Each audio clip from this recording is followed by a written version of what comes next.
লোভের পরিণাম। একদা এক পাহাড়ের নিচে একটা জলাশয় ছিল।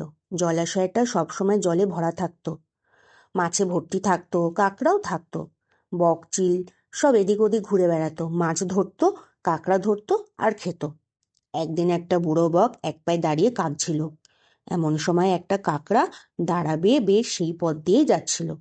বকের কান্না দেখে সে থমকে দাঁড়ালো, বলল, বক মামা, কাঁদছো কেন?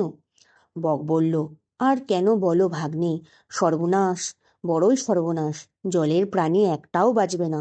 পরে ডাঙার প্রাণীরাও দুর্ভিক্ষে সব শেষ হয়ে যাবে। আগামী 12 বছর এক বিন্দুও বৃষ্টি হবে না। গণৎকারেরা গণনা করে সব বলে দিয়েছে। জানো তো, আমি মাছ মাংস ছেড়ে দিয়েছি। এখন আমি নিরামিষাশী। মাছগুলোর জন্যে প্রাণটা কেঁদে কেঁদে উঠছে, তাই আমি কাঁদছি। এরপর কাকড়াটি তাড়াতাড়ি গিয়ে মাছেদের খবর দিল। তারা তো সব দল বেঁধে বকের কাছে এসে হাজির। সকলে হাত জোড় করে বককে বলল, দয়া করুন, দয়া করুন, আমাদের এমন বুদ্ধি দিন যাতে আমরা বেঁচে যাই। খুব গম্ভীর হয়ে বক বলল, উপায় আমি একটা করে দিতে পারি, যদি তোমরা আমার কথা মতো চলো। তাহলে কারোর কোনোদিন কোনো বিপদ হবে না।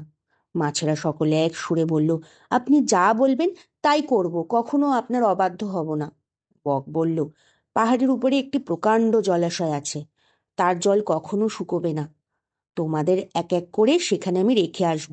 মাছেরা বড় উৎসাহে বলে উঠল, আমরা সবাই চলে যাব সেখানে।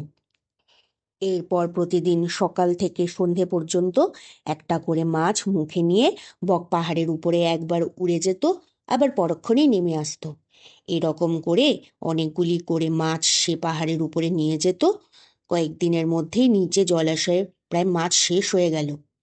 তখন কাকড়া এসে বলল, বেশ তো আক্কেল তোমার বকমামা, তোমার কথা শুনে আমি মাছেদের ডেকে আনলুম, তুমি তাদের সব বাঁচবার ব্যবস্থা করে দিলে, আর আমার কথা তো কিছু বললে না। শুধু মাছেদের জন্যই তোমার প্রাণ কেঁদে উঠল।